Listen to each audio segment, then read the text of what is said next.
Do you have an ex-boyfriend you want back? These few tips may help you get him back. Breaking up is really such a depressing drag.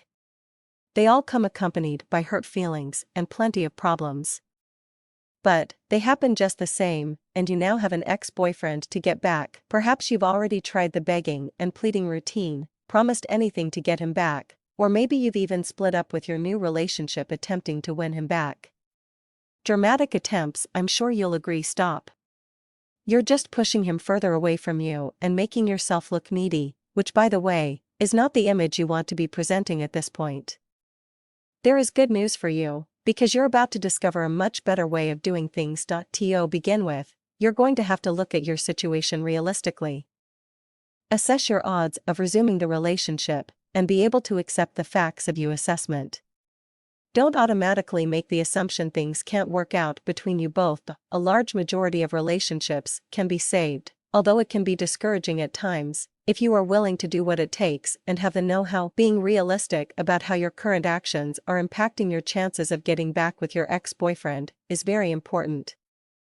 Chances are, if you're reading this article, you are still not back together with him and the actions you've been taking are not producing the result you desire. Once you've become grounded in the reality of your situation, it's time to move further in the process of getting him back and take the next step. You have an ex-boyfriend you want back, right?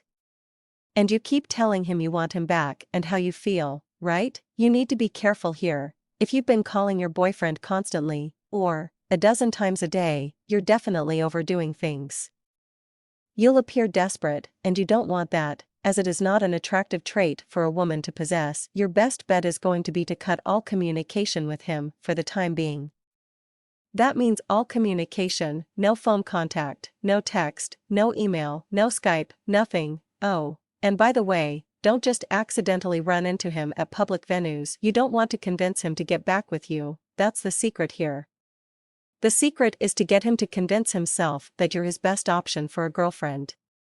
So, in effect, you're using some psychology in your efforts to get him back. At the moment, you both just broke up with one another, so the more you bother him about getting back together, the more he'll withdraw. So what are you supposed to do? Get out and about with your friends and enjoy living your life.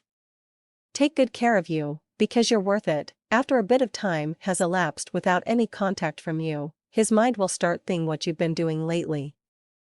Word has most likely filtered back to him from his contacts and friends that you've been living your life just like you normally would. Exercise patience at this point. He'll call. Eventually, when his call does come, don't start jumping on him about getting back together. Be patient.